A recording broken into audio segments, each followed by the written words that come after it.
There's a big trend right now in the IPO world. The latest company to go public through a SPAC IPO. SPACs for many, many years Had a very bad name. Over the last 2 years, companies like Nikola, DraftKings, and Virgin Galactic have all entered the market through something called SPACs, or Special Purpose Acquisition Companies. These controversial entities, also known as blank check companies, offer private businesses a fast track to going public that bypasses the traditional IPO process.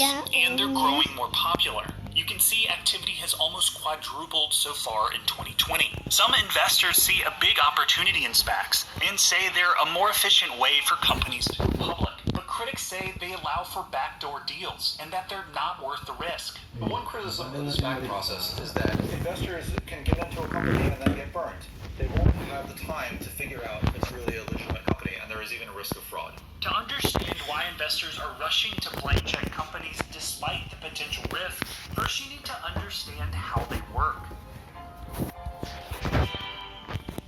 SPACs are public shell companies that exist for a single purpose: finding a private company and taking it to market quickly. In order to take a company public, a SPAC will merge with it.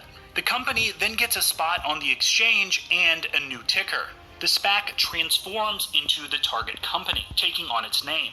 Once the deal closes, investors who own shares in the blank check company now own a piece of the new entity, and the founders of the SPAC get a large part of it too, often at a very good price. Blank check companies are primarily owned by veteran corporate leaders and big investors, like private equity firms. Usually it's a smaller amount of shares that are available to the public. Ideally, a SPAC gives you an opportunity to invest in a good management team or in a good entrepreneur where you have a good feeling about them doing some sort of profitable deal that increases the value of the investment. But it is writing a blank check. You're taking a risk. You don't know if they're going to do a good deal and have the stock go up, or if they're going to do a bad deal and the stock will go down.